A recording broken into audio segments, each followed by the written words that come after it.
형제가 있었습니다.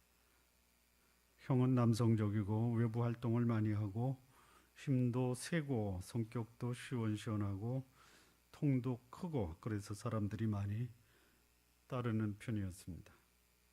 그리고 아버지의 사랑을 독차지하면서 어린 시절과 청소년 시절을 보냅니다. 동생은 여성적이고 집안에서만 지내고 요리 좋아하고 속을 알 수 없을 정도로 말수도 적은 사람이었습니다. 동생의 행동은 여성적이고 가정일을 잘 챙기기 때문에 어머니의 사랑을 받으면서 성장을 하였습니다. 대충 누군지 아시죠? 예. 예. 누가 그 집안의 후계자가 되어야 한다라고 생각하십니까? 예. 듣기만 하지 마시고 보시기도 하시기 바랍니다. 자, 누가 집안의 후계자가 되었으면 좋겠습니까? 예? 형이 됐으면 좋겠죠. 예. 당연히 장자고 남성적이고 시원시원한 형이 그 집안의 후계자가 되어야 하는 것이 지극히 정상적이죠. 그래서 그 가정을 이끌 사람, 아버지의 사랑을 독차지하고 남성적이고 외부 활동에 능한 형이 되어야 하는데 오히려 여성적이고 집안에만 있었던 동생이 그 집의 후계자가 되어 장자의 권한을 얻었다. 이거 믿으시겠습니까? 어느 집안에 전혀 다른 인생을 살아가는 형제가 있었습니다. 형은 거렁뱅이로 살아갔고 동생은 대학 교수로 살아가고 있었습니다.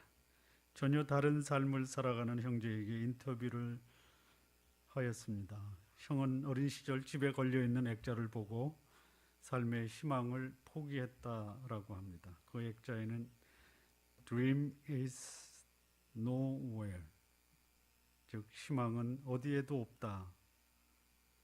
그 액자를 읽으면서 자신의 인생에 대한 꿈을 포기하고 하루하루를 살다가 거렁뱅이로 전락하고 말았다라는 얘기입니다.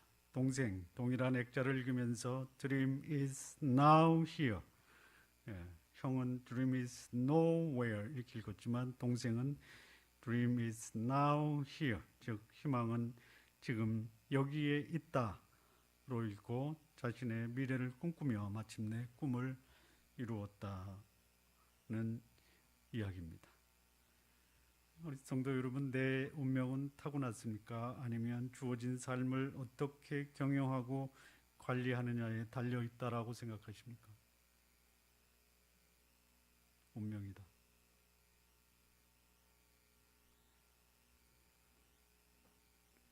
자, 오해하지 마시기 바랍니다. 하나님이 오늘 본문에 나오는 에서의 운명은 장자이지만 장자권을 잃어버리게 하시고 야곱은 자격도 안 되지만 하나님이 억지로 야곱을 장자로 만들어 주셨다라고 생각하지 마시기 바랍니다. 운명이 뒤바뀐 두 형제에게는 그럴 만한 이유와 사연이 있다라는 것을 우리는 볼 수 있어야 합니다. 자, 운명이 뒤바뀌었습니다. 혹시 지난주에 운명이 뒤바뀐 형제 1편에 대한 메시지가 기억나십니까?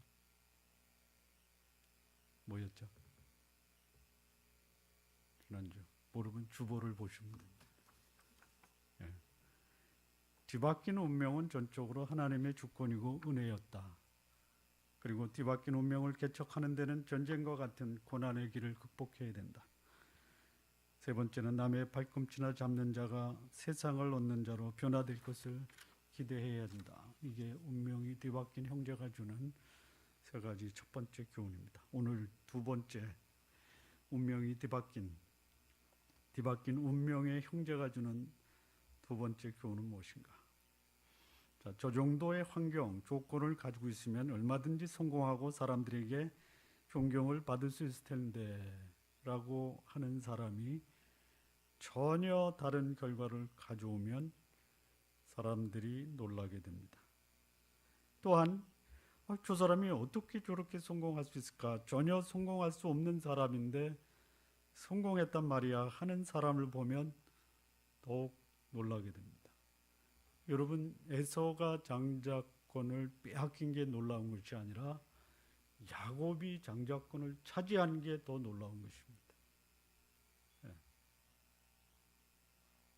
여기 본문에 에서는 장남이고 야곱은 차남입니다. 표면적으로 보면 에서가 여러 가지 면에서 유리한 위치에 있는 사람입니다. 에서는 남성적입니다. 아버지의 사랑을 받고 있습니다. 야곱은 여성적입니다. 어머니의 사랑을 받고 있습니다. 결정권이 아버지에게 있습니다. 에서가 훨씬 유리합니다. 결과적으로 에서는 장자권을 빼앗겼습니다.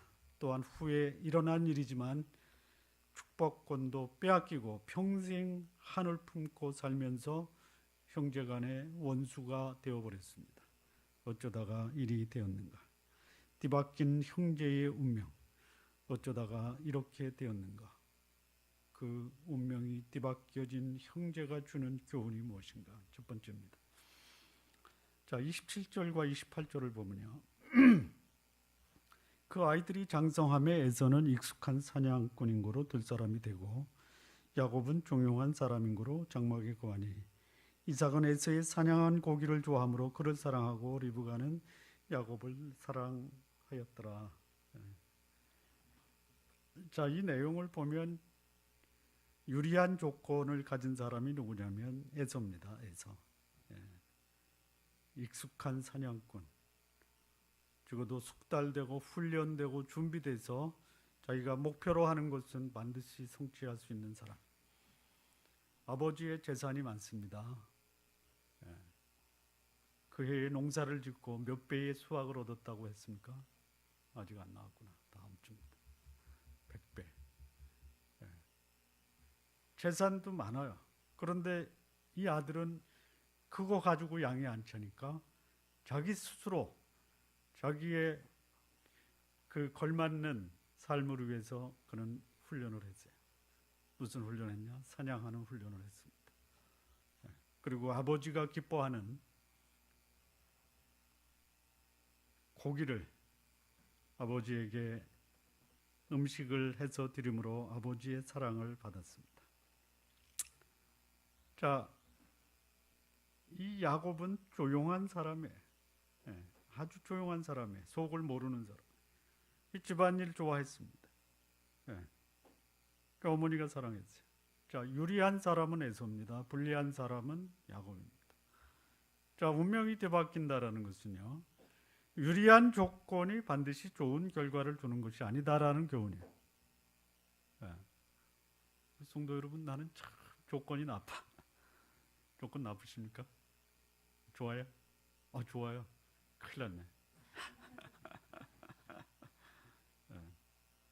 유리한 조건이 반드시 좋은 결과를 주는 것은 아니다라는 거예요. 되게 그 위로가 되십니까? 키가 큰 사람만이 농구 선수가 되는 게 아닙니다. 큰 사람도 되지만 작은 사람도 얼마든지 될 수가 있는 거예요. 자, 통상적으로 보면 성과 좋고 사회성이 뛰어나고 조직의 책임자에게 인정받으면 그 조직의 후계자가 될 가능성이 높습니다. 그것이 사회의 통념입니다. 사람들이 자신의 가치를 높이려고 각종 경험을 쌓고 또 자신의 전문성을 키워나갑니다. 에서는 익숙한 사냥꾼이다라고 합니다. 익숙하다, 배워서 알고 충분히 이해하고 있다라는 것이 익숙하다라는 것입니다. 능수능란하다. 어떤 사람 10분에 하는 거 어떤 사람 2시간에 합니다.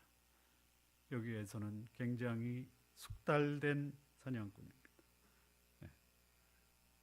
앞서 말씀드린 것처럼 생계를 유지하기 위해서 농사, 목축, 사냥 등이 있었는데 에서는 아버지 이삭이 상당한 육축을 가지고 있었어요. 그것만 잘 관리해도 여유 있고 편안한 삶을 살 수 있었어요. 그런데 굳이 사냥을 좋아하고 그것도 아주 익숙한 사냥꾼으로 불릴 만큼 전문가적 기질을 가지고 있었던 사람입니다.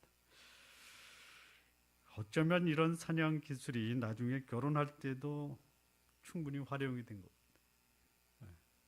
햇사람의 딸 2 여인을 사냥한 것 같아요. 그것도 안 돼서 이스마엘의 딸도 사냥을 한 것 같아요. 동물 사냥 잘하면 사람 사냥도 잘합니다. 사람을 얻는 비결도 아는 거예요. 그래서 에서는 현재 그 집안의 가장인 아버지의 사랑을 한 몸에 받고 있었습니다. 아버지로부터 모든 특권과 축복을 받을 수 있는 사람이었어요. 반면에 야곱은 조용한 또는 종용한 사람이다. 똑같은 말인데요. 여러분 개역 개정에는 조용하다라고 되어 있고요. 개역 성경에는 종용하다. 근데 이게 무슨 말이냐면요. 말이 없다라는 것보다는요. 말 없이 완벽을 추구하다 이거예요. 나서지 않고 생각하면서 정리하고 완벽을 추구하다. 그러니까 야곱은 행동을 하기보다는 생각과 사색을 좋아하는 사람이었습니다. 신중하다 못해 지나치게 완벽을 추구하는 사람이 야곱이었습니다.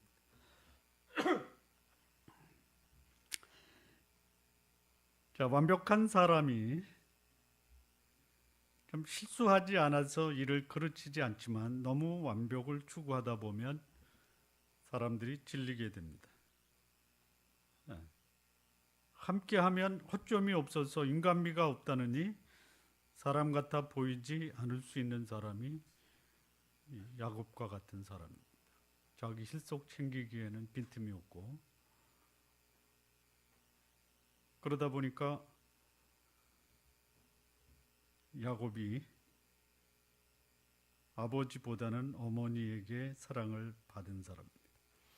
자, 이 조직이나 이 공동체 생활을 하다 보면요, 여러분 완벽한 사람과 함께 있는 게 편합니까? 아니면 시원한 사람과 함께 하는 게 편합니까?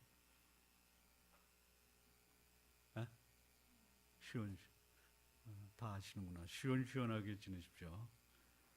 괜히 완벽을 추구하다가 사람들이 질색하게 하시는 일이 일어나지 않도록요. 그러니까 양보도 하고 배려도 하고 손해도 보고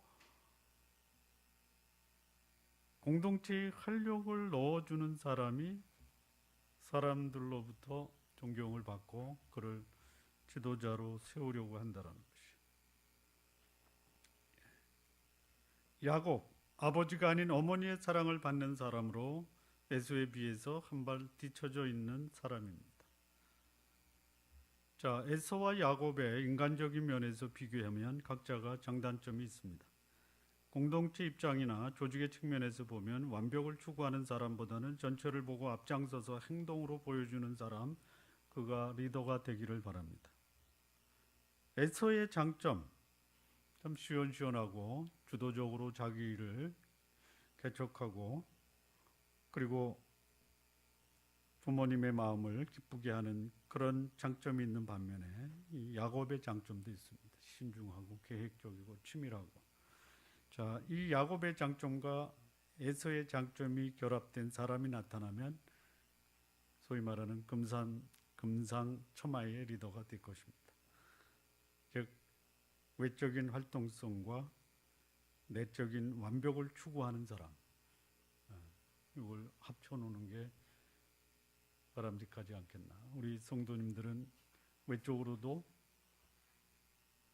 활발하시고 내적으로도 완벽을 추구하시는 삶을 사시기 바랍니다. 아멘 하셨어요? 꼭 그렇게 되시기 바랍니다.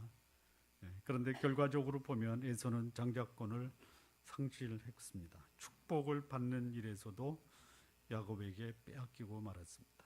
다시 말하면 외적인 조건이 자신의 운명을 결정하지 못한다라는 것을 보여주고 있습니다. 나의 외적인 성향이나 조건들이 남들보다 유리하지 못하다.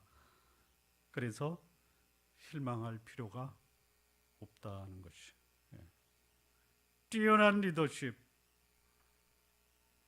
그리고 타고난 활동적인 성향이 없어도 얼마든지 인생의 역전을 이룰 수 있다라는 것이 여기 한 집안의 형제의 운명이 뒤바뀌어진 이 사건이 주는 첫 번째 교훈입니다. 좋은 환경과 조건이 반드시 좋은 결과를 이루어내는 것이 아니다. 환경이 안 좋아도 불리해도 얼마든지 결과는 뒤집을 수가 있다 이것입니다. 우리 성도님들의 인생도 뒤바뀌어진 반전의 인생이 되시기 바랍니다. 나이가 너무 많이 들었다고요? 아이고, 그렇지 않습니다.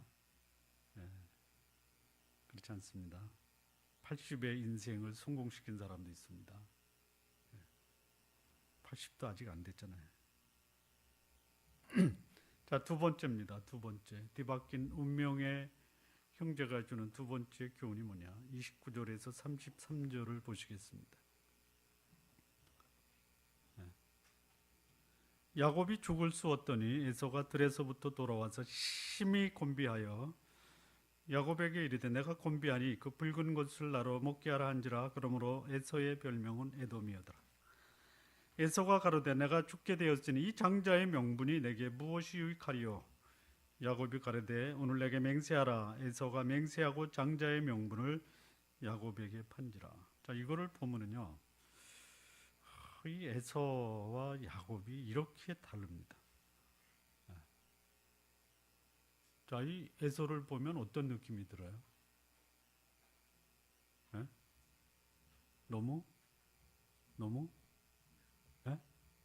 너무 뭐하다? 충동적이다 이거죠. 다시 말하면 자신의 그 감정을 다스리지 못한다라는 거죠.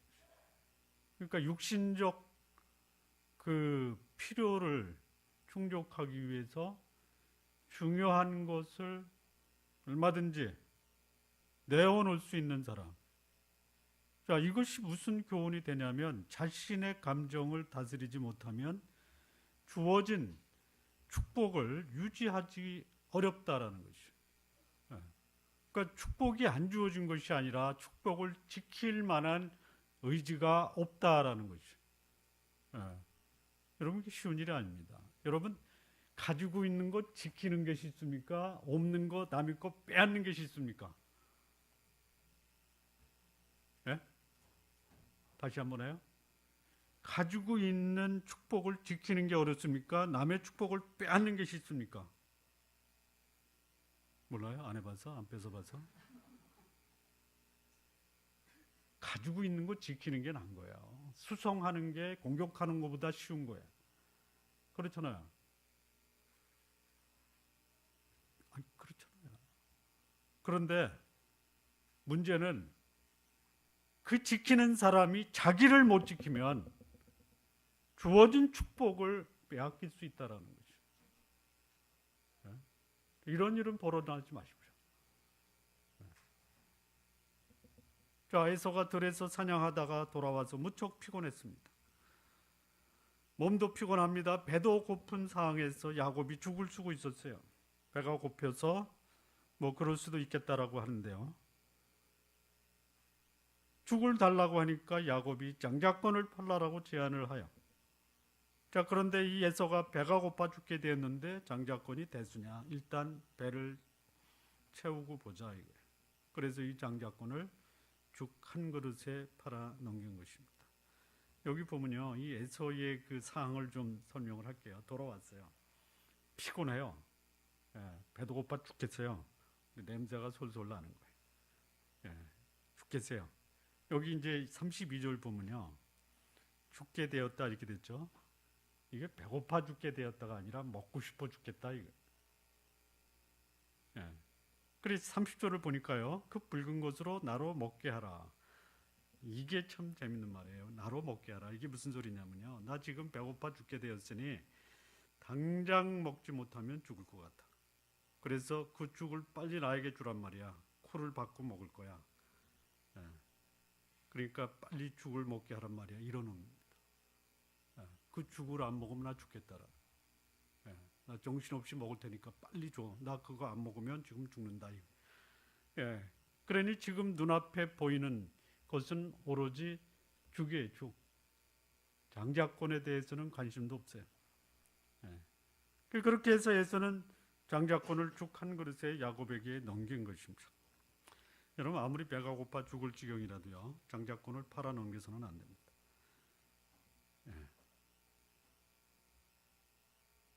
중요한 것을 죽 한 그릇에 팔아넘기면요 인생이 뒤집어지는 거예요. 예. 여러분 죽어도 차라리 죽는 게 낫습니다. 배고파 죽는 건 괜찮아요. 예. 하나님이 일용할 양식을 책임져 주시겠다고 하니까 차라리 하나님 앞에 제가 죽을 테니까 저 책임져 주십시오. 그러면 죽 한 그릇이 대수겠습니까? 예. 장자권은 팔아넘겨서는 안 됩니다. 자, 이 장자권이 뭡니까? 장자권은 한 가문의 다음 세대를 책임지는 중요한 권한이 장자권이에요. 예. 한 집안의 재산을 다 물려받는 것, 그것도 물론 장자의 권한입니다. 뿐만 아닙니다. 그 집안의 신앙적 유산을 대대로 이어가는 집안의 영적 리더십, 이것도 장자권입니다. 예.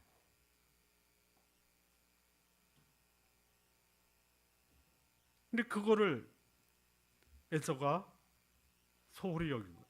뿐만 아닙니다. 만약에 이 집안이요 왕의 집안이다라고 하면 이 장자권은 뭡니까? 왕권이에요. 왕권. 예. 하나님이 아브라함을 통해서 그리고 에서를 통해서 계속 그 계승되고 있는 축복의 그 내용이 뭐냐? 천하 만민이 너로 인해서 복을 받을 것이다. 천하 만민, 세상을 통치하는 통치권을 하나님이 아브라함에게 주신 거예요.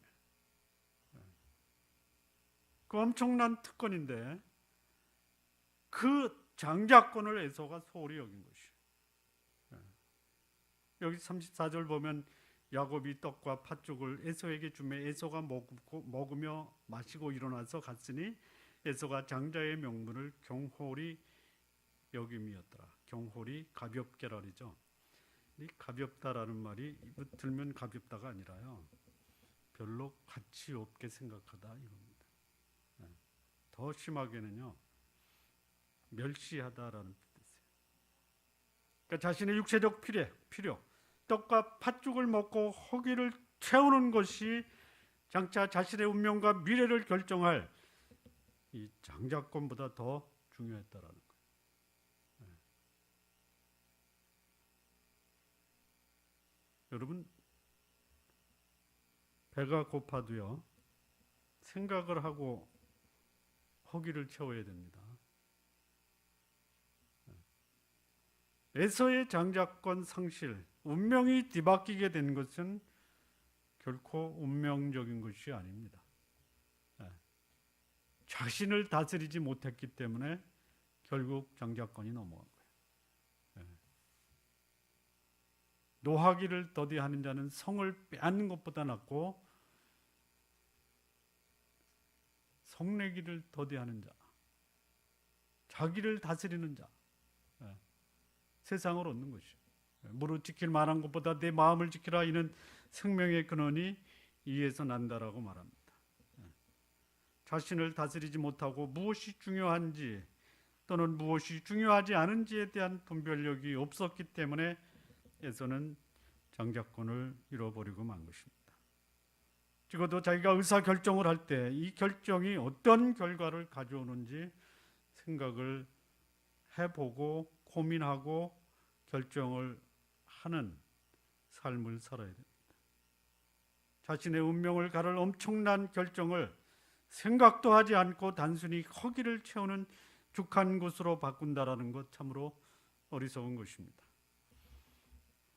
에서의 운명이 바뀐 것은 아주 표피적이고 단순한 육신적 욕망을 극복하지 못한 미성숙한 자의 의사결정으로 인한 것입니다.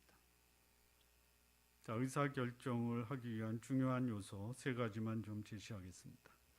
나의 의사결정의 동기는 무엇인가? 선한 동기인가? 아니면 육신적 욕망이 동기인가? 두 번째는 내가 의사결정한 후에 어떤 전망, 어떤 결과가 벌어진 것을 한 번 정도는 예상해 보시고 결정을 하시는 것이 바람직합니다. 세 번째는 나의 의사결정에 대해서 후대, 나의 후손, 또 나의 삶을 들여다보는 후대의 사람들이 나에 대해서 무엇이라고 평가할 것인가, 그거를 염두에 두고 의사결정을 하시기 바랍니다. 그러면 실수는 줄일 수가 있어요. 이런 극단적인 운명이 뒤바뀌어지는 일은 벌어지지 않겠냐라는 것이. 에서는 아주 작은 육신적 욕망을 다스리지 못하고 자신의 주어진 축복의 자리를 내어주고 말았던 것입니다. 자, 세 번째입니다. 세 번째. 운명이 뒤바뀌어진 형제. 그 사건이 주는 교훈 세 번째는 무엇인가? 31절을 보겠습니다. 야곱이 가로되 형의 장자의 명분을 오늘날 내게 팔라. 자, 소위 쉽게 얘기하면요, 사람 같지 않는 동생이 대범한 형한테 형 장자권 팔래? 이게 있을 법한 일입니까? 여성적인 동생이 사나이 중에 사나이 형에게 형 장자권 팔래? 이게 가능합니까? 서연이라면 하겠어요?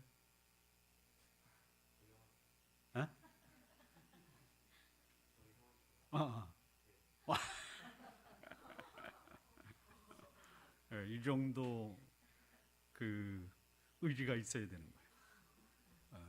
미래는 누구의 것입니까? 꿈과 도전을 가진 사람의 것이에요. 감히 비교할 수 없는 형에게 비교될 수 없는 동생이 당당히 맞서는 거예요.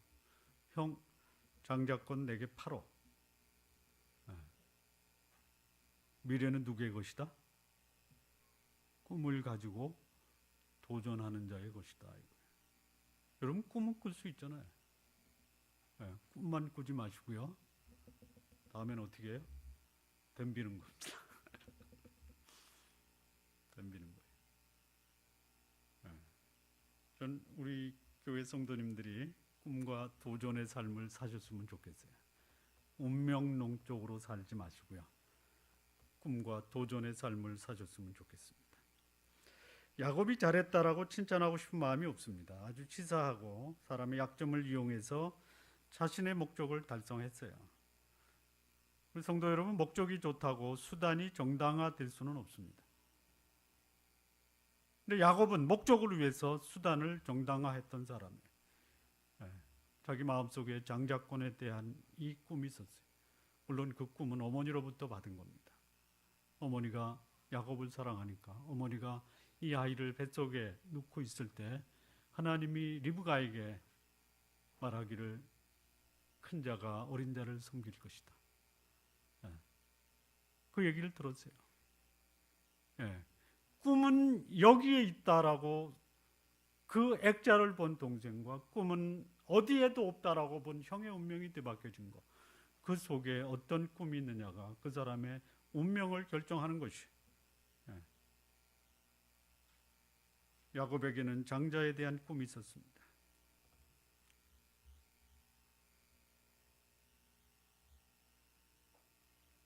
그럼에도 불구하고 이 야곱의 모습에서 조금 아쉬운 모습이 있습니다. 에서의 모습에서 장자권을 지킬 수 없는 성급하고 자신을 다스리지 못하는 모습을 보았다면, 때를 기다릴 줄 아는 지혜가 함께 있었으면 참 좋았겠다라고 하는 아쉬움입니다. 하지만 야곱에게는 그의 마음을 채우고 있었던 이 장자권에 대한 열망을 결코 놓을 수가 없었어요. 우리 성도 여러분, 야곱이 재산에 욕심이 나서 장자권을 탐냈겠습니까? 오늘날 그 집안의 형제들이 싸우는 것은 영적 리더십 때문에 싸웁니까? 재산 때문에 싸웁니까? 재산 때문에 싸웁니다. 야곱의 장자권은요, 재산이 아니에요. 재산이 아닙니다. 그게 뭐예요? 아까 장자권에 대한 세 가지 했죠. 첫째 재산권은 아니에요. 욕심이 아니라는 것이에요. 그럼 뭐냐? 영적 리더십과 왕권이에요. 왕권. 통치권이라는 거예요. 이 재산은요, 에서에게 다 돌아갑니다. 아버지 이삭의 재산은 야곱이 손 하나 대질 않아요. 에서에게 다 돌아갔어요. 야곱의 재산은 아버지에게서 물려받은 것, 스스로 얻은 것이에요. 야곱의 열망은 가족을 대표하여 하나님께 제사 드리는 영적인 리더십을 갖고자 했던 것입니다. 가족을 대표하여 하나님 앞에 거룩한 삶을 사는 이 거룩한 열망이 야곱의 열망이었다라는 것이에요. 야곱이 재산에 욕심이 있어서 장자의 자리를 원한 것이 아닙니다. 그에게는 하나님과 세상에 대한 열망이 있었어요. 거룩한 하나님 앞에서 제사를 드리고 하나님과 교제하는 열망과 하나님의 뜻을 세상에 실현하고자 하는 거룩한 야망이 야곱의 마음에 있었다라는 것이, 하나님과 세상을 다스리고자 하는 이 거룩한 열망이 바로 이 야곱이 장자권에 대한 집념입니다. 자신 안에 갇혀있던 에서로서는 감히 상상할 수 없었던 이 거룩한 하나님의 나라와 세상을 향한 이 거룩한 리더의 열망이 야곱에게 있었다라는 것이죠. 쫀나무교회 성도 여러분, 많은 재산이 있습니다. 여기 거룩한 삶이 있습니다. 무엇을 선택하시겠습니까?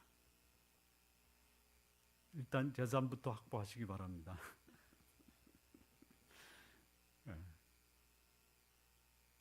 여러분, 많은 재산보다 거룩한 삶의 선택을 하시기 바랍니다. 야곱, 그의 운명이 거룩한 삶에 대한 이유로 그는 장자권에 대한 열망을 가진 거예요. 그리고 결국에 그것이 이루어진 것입니다.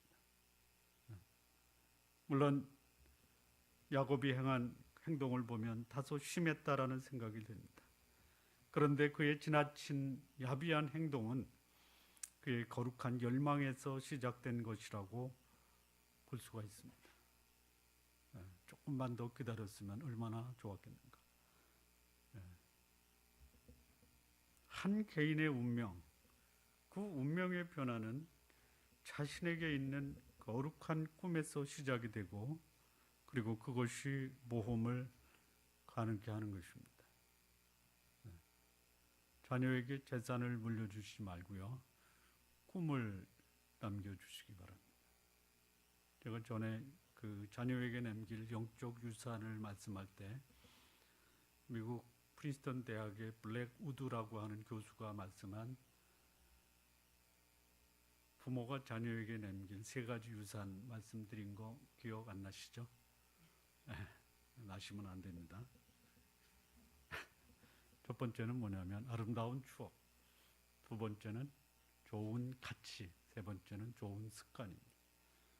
저는 이 중에서 다 중요한데요, 하나만 택하라고 하면 좋은 가치를 남겨주는 게 중요하다. 그게 꿈입니다. 그 가치가 그 사람의 인격을 형성하고요, 그 인격이 그 사람의 인생을 결정하는 것이에요.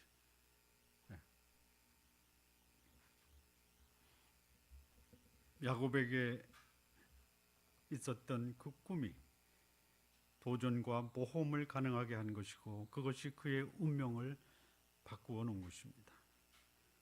마무리 짓겠습니다. 한 사람의 운명은 주어지고 바꾸어지지 않는다 라고 생각하지 마시기 바랍니다.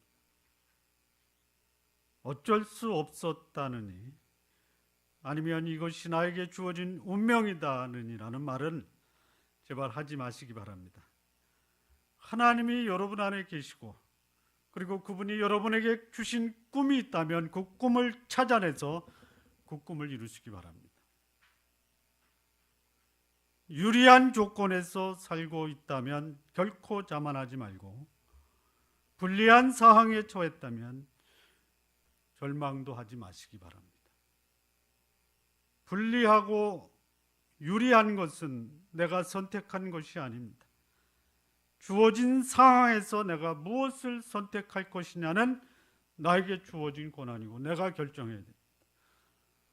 나의 잘못된 판단으로, 나의 육신적 안목에서의 결정으로 나의 인생을 그르치게 하지 마시기 바랍니다.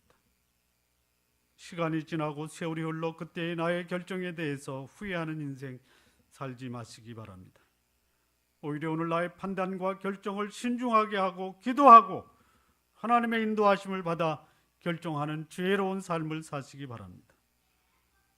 이것이 나의 운명을 뒤집을 수가 있는 것이, 하나님이 주신 이 거룩한 꿈을 이루기 위해서 모험을 감행하시고 마침내 하나님을 섬기고 세상을 다스리는 그 꿈을 이루는 주인공들 모두 되시기를 진심으로 바랍니다. 기도하시겠습니다.